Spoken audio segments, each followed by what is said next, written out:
Hello दोस्तों, आपका स्वागत है हमारे यूट्यूब चैनल में। आज हम लोग एक नया सब्जेक्ट स्टार्ट करेंगे जिसका नाम है ज्योग्राफी। वो भी ज्योग्राफी में दो पार्ट होता है, एक होता है वर्ल्ड ज्योग्राफी और एक होता है इंडियन ज्योग्राफी। तो अब मेनली आज हम लोग स्टार्ट करेंगे इंडियन ज्योग्राफी।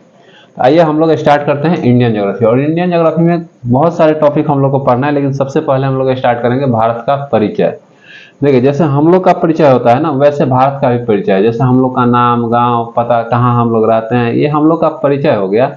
वैसे ही भारत का भी परिचय है कि भारत किस अक्षांश में स्थित है, किस देशांतर में स्थित है, भारत का अक्षांशीय विस्तार कितना है, कौन कौन भारत के साथ सीमा बनाता है, भारत में कितने राज्य हैं, भारत का क्या नाम है, ये सब भारत का क्या है, परिचय है। तो भारत के परिचय में मेनली हम लोग यही समझेंगे भारत के बारे में। तो आइए अब हम लोग समझते हैं भारत का परिचय, यानी कि भारत का परिचय यानी कि भारत का इंट्रोडक्शन हम लोग समझ रहे हैं। भारत का परिचय, भारत का परिचय।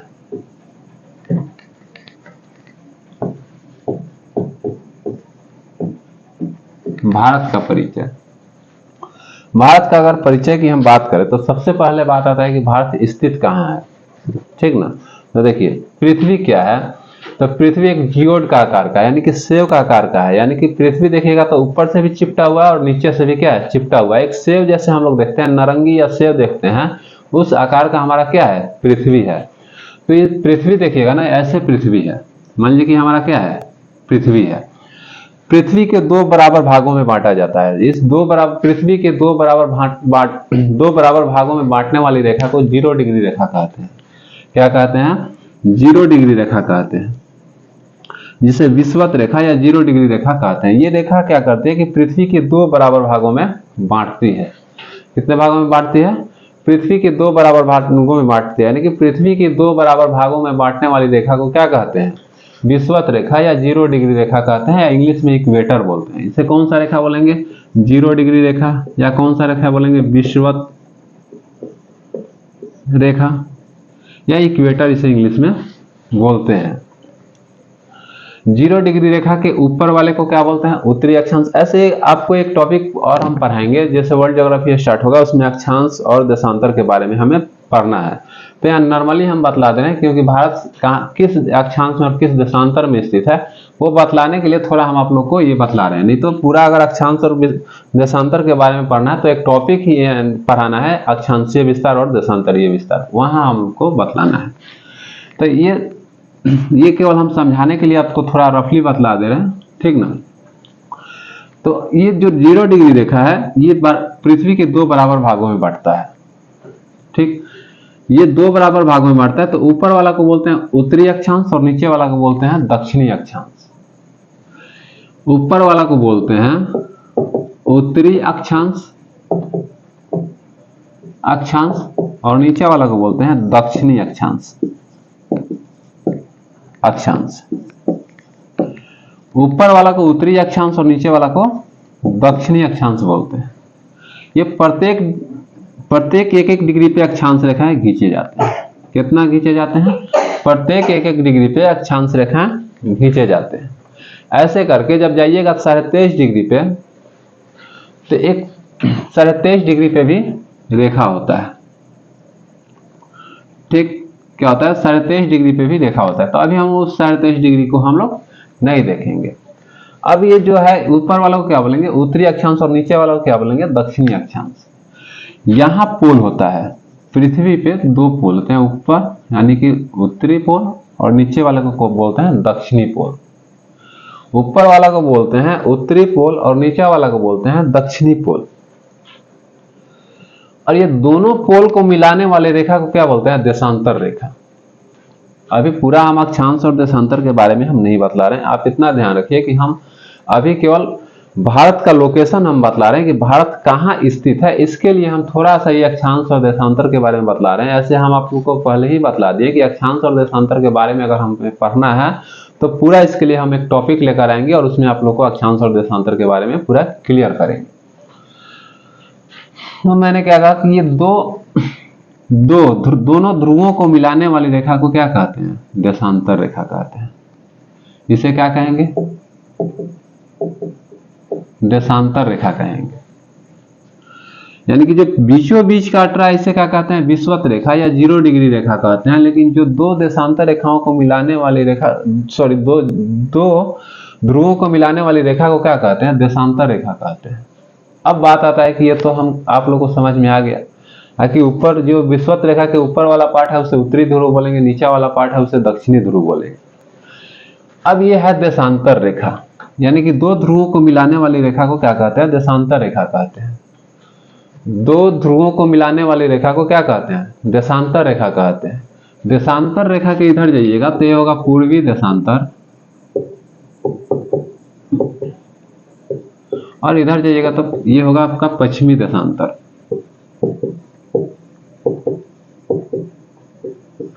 ये होगा, इधर जाइएगा तो पूर्वी देशांतर, और ये होगा तो जाइएगा तो ये पश्चिमी देशांतर हो जाएगा। ये यहां से यहां तक टोटल, इसको नहीं, ये नहीं है कि हाँ यहां से ये है तो ये दूसरा हो जाएगा, ये दूसरा हो जाएगा और ये दूसरा हो जाएगा, नहीं। अभी केवल ये समझिए कि पूरा ये वाला जो रेखा है ना, ये वाला रेखा, यानी कि दो ध्रुवों को मिलाने वाली जो रेखा है, इसके इधर जाइएगा तो पूर्वी देशांतर और इसके इधर आइएगा तो पश्चिमी देशांतर। और ठीक ये विषुवत रेखा के ऊपर जाइएगा तो उत्तरी गोलार्ध, और विषुवत रेखा के नीचे आइएगा तो दक्षिणी गोलार्ध। ठीक, अब भारत यहीं पे स्थित है। कहाँ है भारत, यहाँ पे स्थित है। अब आप लोग बतलाइए कि हम पूछे कि भारत किस देशांतर में स्थित है, तो पूर्वी देशांतर में भारत यहीं पे स्थित है। अब बतलाइए, हम आपसे पूछे कि भारत किस देशांतर में स्थित है, तो पूर्वी देशांतर में। किस अक्षांश में स्थित है, उत्तरी अक्षांश में स्थित है। भारत पूर्वी देशांतर में स्थित है तथा भारत दक्षिणी अक्षांश में स्थित है।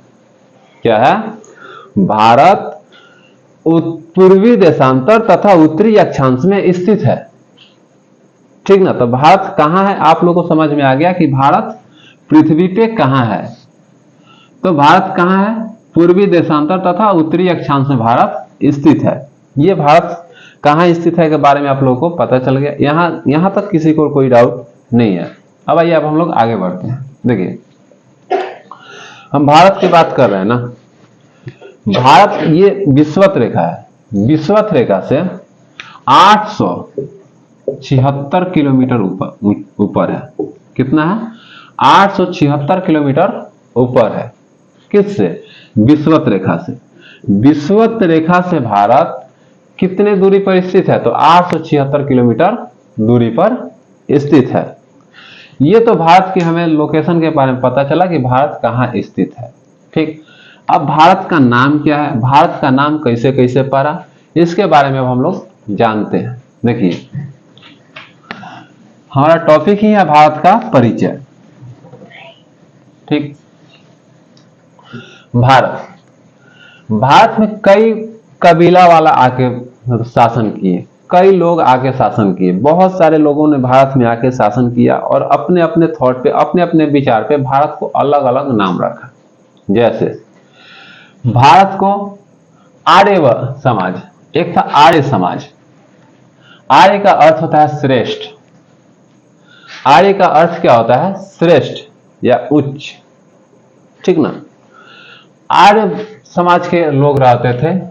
इन्होंने भारत का नाम आर्यवर्त रखा था। आर्य लोग क्या रखा था, भारत का नाम आर्यवर्त। यानी कि आर्य लोग आए और भारत का क्या नाम रख दिया, आर्यवर्त।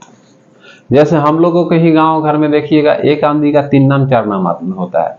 मम्मी कुछ रखेंगी नाम, पापा कुछ रखेंगे, बुआ फूफा ये मामा ये लोग अपना अपना नाम रखते हैं। लोग हर कोई अपना अपना नाम रखता है। वैसे ही भारत में भी बहुत तरह के बहुत अलग अलग समाज के लोग रहते थे। भारत में अलग अलग समाज के लोग रहते थे, इसीलिए भारत के अलग अलग नाम रख दिया गया। जैसे आर्य समाज के लोग रहते थे, यानी कि आर्य लोग रहते थे, तो उन्होंने क्या कहा, भारत को आर्यवर्त कहा, पहला नंबर। अब बात आता है दूसरा नंबर पे। दूसरा नंबर में आता है कि भरतकुल। एक था भरतकुल, एक शाखा हुआ करता था भरतकुल, जो भारत में रहता था और भारत में शासन करता था। ये भरतकुल ने भारत को क्या नाम रखा, तो भारतवर्ष रखा। भरतकुल क्या रखा, भारतवर्ष रखा। भारत का नाम भारतवर्ष रखा। मेनली भारत हम लोग किसके नाम पे जानते हैं? भरत कुल के ही नाम पे भारतवर्ष को जानते हैं। उसके बाद ईरानी लोग आए। कौन आए? ईरानी। ईरानियों ने भारत का नाम हिंदुस्तान रख दिया। हिंदुस्तान रख दिया। रोम वाले आए। रोम वाले हैं और भारत का नाम इंडिया रख दिया। इंडिया रख दिया। तो अलग अलग समाज के लोग भारत का नाम अलग अलग रखे। अलग अलग समाज के लोग भारत का नाम अलग अलग रखे। जैसे आर्य लोग क्या रखे? आर्यवर्त रखे। भरत कुल वाले क्या रखे? भारतवर्ष रखे। ईरानी क्या रखा? हिंदुस्तान रखा। और रोम वाले ने तो भारत का नाम इंडिया रख दिया। ये चार नामों से भारत को पुकारा जाता है। और ये चारों नाम को ये अलग अलग कबीला में रहते थे लोग, ये अलग अलग क्षेत्र, अलग अलग अपने अपने कबीला से बिलोंग करते थे लोग। और इन लोगों ने आर्य समाज यानी कि अलग अलग समाज से इन लोगों ने अलग बिलोंग करता था और अलग अलग नाम इन्होंने दिया। जैसे अभी मैंने क्या बतलाया कि हम लोग एक ही घर में अगर बच्चा होता है तो उसका कई नाम हो जाते हैं। गांव के लोग अलग नाम से पुकारेंगे, घर वाले लोग अलग नाम से पुकारेंगे, मम्मी अलग नाम से पुकारेगी, पापा अलग नाम से पुकारेंगे, मामा अलग नाम से पुकारेंगे। ठीक उसी प्रकार से भारत का कई नाम रख दिया गया। लेकिन यहां अभी जो पॉइंट मैं बोलने जा रहा हूं, ये पॉइंट एकदम एग्जाम के लिए बहुत महत्वपूर्ण है। भारत को देखिएगा ना, भारत का संवैधानिक नाम दो ही है। भारत का संवैधानिक नाम दो ही है। संवैधानिक नाम हम क्यों बोल रहे हैं कि दो ही है? क्योंकि भारत का जो संविधान लिखा गया है ना, उसमें भारत का दो ही नाम का चर्चा किया गया है। वो दो नाम वह उस संविधान होने के कारण, संविधान में नाम होने के कारण भारत के संवैधानिक नाम दो है। कौन कौन है? तो भारत और इंडिया। भारत और इंडिया। तो भारत का संवैधानिक नाम अगर पूछेगा, भारत का संवैधानिक नाम दो है। कौन? इंडिया और भारत।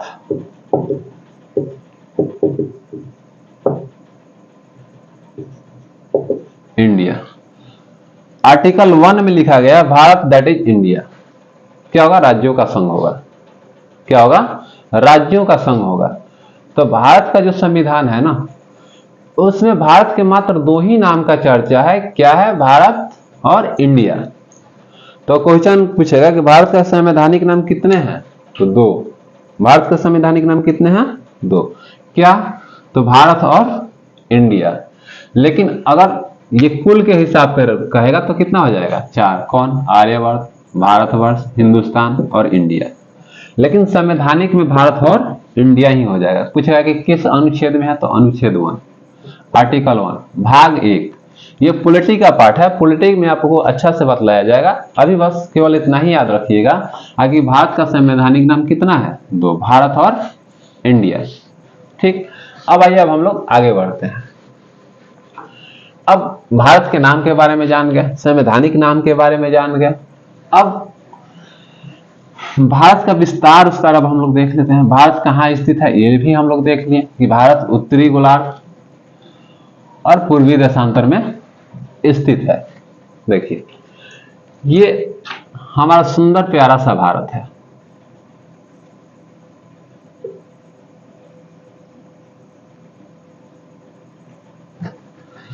ये भारत है। थोड़ा अच्छा से नहीं बना, हम अच्छा से बना रहे हैं।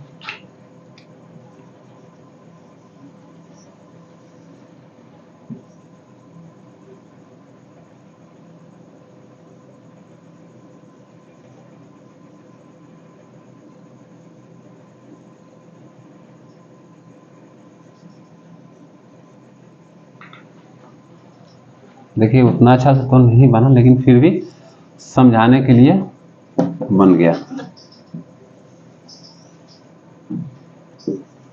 ये भारत है। ये भारत है। आप लोग को भारत के स्टेट के बारे में पता होगा कि भारत में कितने हैं स्टेट, यानी कि 28 राज्य है। भारत में 28 राज्य और 8 केंद्र शासित प्रदेश है। केंद्र शासित प्रदेश है यानी कि यूनियन टेरिटरी 8 है, और स्टेट की अगर हम बात करें तो स्टेट की संख्या कितना है, 28 है। ये हर किसी को पता होगा कौन स्टेट कहाँ है, आप लोग को नॉर्मली रफली ये लोकेशन आपको पता होगा। ताकि ऊपर लद्दाख है जो कि अभी स्टेट नहीं है, अभी क्या है कि वो यूनियन टेरिटरी बन चुका है। उसके बाद आएगा जम्मू कश्मीर, जम्मू कश्मीर के बाद आएगा हिमाचल प्रदेश, उत्तराखंड, यूपी, बिहार, पश्चिम बंगाल, ये वाला सिक्किम पड़ जाता है। ऐसे करके आ जाता है। ये सब आप लोग को 2800 राज्य के बारे में पता होगा। इस वाले राज्य को क्या कहते हैं, 7 सिस्टर कहते हैं। क्या कहते हैं, 7 सिस्टर कहते हैं। ठीक, 7 राज्यों वाली बहनें। अब 7 राज्यों वाली बहनें क्यों कहते हैं, इसी चैप्टर में हम आप लोग को बतला देंगे। अभी हम लोग को केवल अभी अक्षांशीय विस्तार के बारे में बात कर रहे हैं। भारत के अगर अक्षांशीय विस्तार के बारे में हम देखें तो भारत का अक्षांशीय विस्तार 8 डिग्री 4 मिनट उत्तरी अक्षांश से लेकर 37 डिग्री 6 मिनट उत्तरी अक्षांश है। क्या है, उत्तरी अक्षांश है। 8 डिग्री 4 मिनट उत्तरी अक्षांश से लेकर 37 डिग्री 6 मिनट उत्तरी अक्षांश है। यानी कि भारत का अक्षांशीय विस्तार लगभग 29 डिग्री 2 मिनट है। भारत का कुल अक्षांशीय विस्तार कितना है, 29 डिग्री 2 मिनट। भारत का कुल अक्षांशीय विस्तार कितना है, 29 डिग्री 2 मिनट। ठीक, यहां तक कोई दिक्कत नहीं है। अब आइए अब हम लोग आगे बात करते हैं। क्या करते हैं, आगे बात करते हैं। ये तो भारत का अक्षांशीय विस्तार हो गया। अब हम बात करते हैं भारत का देशांतरीय विस्तार। तो भारत का देशांतरीय विस्तार यही है। तो भारत का देशांतरीय विस्तार यहां से लेकर यहां तक होगा। तो भारत का अगर देशांतरीय विस्तार की बात करें तो 68 डिग्री 7 मिनट से लेकर 97 डिग्री 25 मिनट है।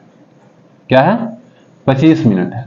यानी कि भारत का देशांतरीय विस्तार कितना, भारत का कुल देशांतरीय विस्तार कितना है, तो 29 डिग्री 18 मिनट। कितना है, 29 डिग्री 18 मिनट है। तो भारत का अक्षांशीय विस्तार कहां से कहां तक है, 8 डिग्री 4 मिनट से लेकर 37 डिग्री 6 मिनट। भारत का कुल अक्षांशीय विस्तार 29 डिग्री 2 मिनट है। भारत का देशांतरीय विस्तार 68 डिग्री 7 मिनट से लेकर 97 डिग्री 25 मिनट तक है। भारत का देशांतरीय विस्तार, कुल देशांतरीय विस्तार कितना है, 29 डिग्री 8 मिनट है। अच्छा, ये जो हमें पाई दे रहे हैं, एक पाई रहेगा तो मिनट, ऐसे रहेगा तो डिग्री, और 2 पाई रहेगा तो सेकेंड।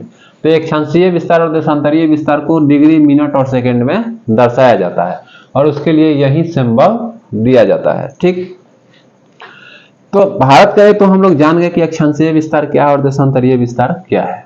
ठीक, अब इससे आगे हम लोग बढ़ते हैं। भारत का ऊपर जाइएगा तो अगर भारत को अगर देखा जाए तो भारत को बीचों बीच अगर देखा जाए तो भारत को के बीचों बीच कर्क रेखा गुजरती है। 23.5 डिग्री पे एक रेखा होती है जिस रेखा का नाम है कर्क रेखा। ये भारत के बीचों बीच से होकर गुजरती है और भारत को 2 भागों में बांटती है। कर्क रेखा वाला को उत्तर बोलते हैं और कर्क रेखा वाले को दक्षिण बोलते हैं। यानी कि कर्क रेखा के ऊपर वाले भाग को उत्तर बोलते हैं और कर्क रेखा के नीचे वाले भाग को दक्षिण बोलते हैं। यानी कि ये भारत के हिसाब से ये हो गया उत्तरी अक्षांश और ये हो गया दक्षिणी अक्षांश, केवल भारत के हिसाब से। लेकिन पूरा वर्ल्ड में देखा जाए, पूरा पृथ्वी में देखा जाए, पूरा पृथ्वी पे अगर देखा जाए तो भारत का अक्षांशीय विस्तार 8 डिग्री 4 मिनट से लेकर 37 डिग्री 6 मिनट है, जो उत्तरी अक्षांश में ही पड़ेगा। लेकिन 23.5 डिग्री एक रेखा है जिस रेखा का नाम है कर्क रेखा। ये भारत के बीचों बीच से होकर गुजरता है और भारत को 2 भागों में बांटता है। इस हिसाब से भारत के ऊपर वाले को बोलते हैं उत्तर और नीचे वाले को बोलते हैं दक्षिण। तो भारत के ये ऊपर वाला पार्ट को उत्तर, यानी कि भारत के उत्तर का सबसे अंतिम बिंदु कौन सा है, तो इंदिरा कौल। कौन है? इंद्राकोल है, इंद्राकोल है, जो कि लद्दाख में स्थित है, जो कि लद्दाख में स्थित है। भारत का दक्षिणी बिंदु कौन है? कन्याकुमारी है। कौन है? कन्याकुमारी, कन्याकुमारी है, जो कि यहां पे एक द्वीप है, कैप कैमरून द्वीप, उसी द्वीप पे स्थित है भारत का दक्षिणी बिंदु। यह मुख्य भूमि का दक्षिणी बिंदु है, लेकिन भारत का सुदूर दक्षिणी बिंदु इंदिरा पॉइंट है। क्या है? इंदिरा पॉइंट है। भारत का सुदूर दक्षिणी बिंदु इंदिरा पॉइंट है, जो 6 डिग्री पे स्थित है। क्या है? 6 डिग्री दक्षिणी अक्षांश में स्थित है। यह क्या है? Indira point, Indira point. अब आपसे क्वेश्चन करेगा कि भारत का दक्षिणी बिंदु और भारत का यानी कि सुदूर इंदिरा पॉइंट, ऐसे समझिए, भारत का इंदिरा पॉइंट और कन्याकुमारी में कितना डिग्री का अंतर है? तो 2 डिग्री का अंतर है। देखिए, ये 6 डिग्री है, ये 8 डिग्री, 6 डिग्री 2 मिनट में स्थित है, ये 6 डिग्री 2 मिनट और ये 8 डिग्री 4 मिनट, घटाइएगा तो 2 डिग्री आएगा। सॉरी 4 है, तो ये घटाइएगा तो कितना डिग्री आएगा? 2 डिग्री आएगा। यानी कि भारत के दक्षिणी बिंदु और सुदूरतम दक्षिणोत्तर बिंदु में 2 डिग्री का अंतर है। भारत का दक्षिणी बिंदु यानी उत्तरी बिंदु इंदिराकोल है, दक्षिणी बिंदु कन्याकुमारी है, जो कि कैप कैमरून द्वीप पे स्थित है, लेकिन सुदूर दक्षिणी बिंदु इंदिरा पॉइंट है। और भारत के दोनों दक्षिणी बिंदु के बीच में 2 डिग्री का अंतर है। कितने डिग्री का अंतर है? 2 डिग्री का अंतर है। ठीक, ये तो हो गया अक्षांश के बारे में। अब देशांतर के बारे में। देशांतर में तो कोई ना कोई यहां पे पॉइंट होगा, देशांतर में भी कोई ना कोई पॉइंट होगा, कोई ना कोई तो बिंदु होगा। ऐसा तो नहीं है कि देशांतर में कोई बिंदु नहीं होगा। जैसे हम लोगों ने देखा कि भारत के उत्तर में इंदिराकोल, भारत के उत्तर में इंदिराकोल और दक्षिण में कन्याकुमारी है। दक्षिण में कौन है? कन्याकुमारी, जो कैप कैमरून द्वीप पे स्थित है। ठीक, अगर भारत की आकृति की बात करें तो भारत की आकृति चतुर्थकोणीय है। क्या है? तो चतुर्थकोणीय है। आगे अब हम लोग बढ़ते हैं। अब हम लोग देखते हैं कि पूरब में कौन है, और ये पूरब में कौन है और ये पश्चिम में कौन है। यानी कि ये वाला पश्चिम है और ये वाला क्या है? पूरब है। ये वाला राज्य गुजरात पड़ता है, तो गुजरात में गौरमथा है। क्या है? गुजरात में क्या है? गौरमथा, गुजरात में गौरमथा है। जबकि यह वाला राज्य कौन सा है? अरुणाचल प्रदेश। अरुणाचल प्रदेश में कीबिथु है। क्या है? कीबिथु है, कीबिथु। तो भारत का पश्चिमी बिंदु गौरमथा, जो कि गुजरात में स्थित है। भारत के पूर्वी बिंदु कीबिथु, कौन है? कीबिथु, जो कि अरुणाचल प्रदेश में स्थित है। ठीक, यहां तक हम लोगों को कोई दिक्कत नहीं हो। अब इससे आगे हम लोग बढ़ते हैं। आइए अब हम लोग आगे देखते हैं। ठीक, भारत के अगर क्षेत्रफल की बात करें, भारत का तो क्षेत्रफल होगा ही भाई, कुछ ना कुछ तो है। इतना एरिया में है तो भारत का कुछ ना कुछ तो क्षेत्रफल होगा। तो भारत के अगर क्षेत्रफल की बात करें तो भारत का पहले 2015 से पहले की हम बात करें तो भारत का क्षेत्रफल 3287 किलोमीटर है। कितना है? 3287 किलोमीटर। लेकिन 2015 में कुछ भाग, भारत का कुछ भाग दे दिया गया बांग्लादेश को और कुछ भाग ले बांग्लादेश से भारत को मिला, तो कुछ क्षेत्रफल में चेंजिंग हुआ। तो 2015 के बाद कितना हो गया भारत का क्षेत्रफल? 2015 के बाद भारत का क्षेत्रफल हो गया 32,87,469 किलोमीटर स्क्वायर। ये भारत का क्षेत्रफल है। भारत जनसंख्या में दूसरा स्थान पे है, पहला स्थान पे चाइना है। क्षेत्रफल में पूरा विश्व में भारत 7वां स्थान पे है। क्या है? 7वां स्थान पे है।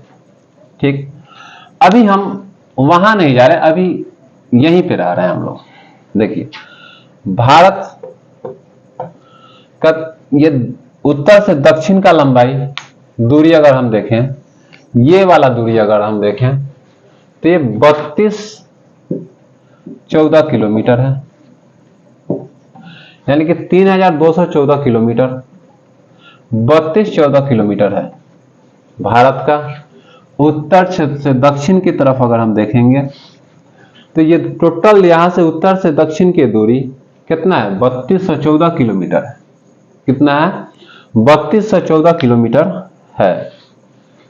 वहीं अगर हम देखें, ये 68 डिग्री 7 मिनट से लेकर ये 97 डिग्री 25 मिनट तक की अगर हम दूरी की बात करें तो ये दूरी भारत का, ये वाला दूरी 2933 किलोमीटर है, यानी कि 2933 किलोमीटर है। कितना है? 2933 किलोमीटर है, यानी कि पूरब से पश्चिम का दूरी कितना है भारत का? 2933 किलोमीटर। उत्तर से दक्षिण का दूरी कितना है?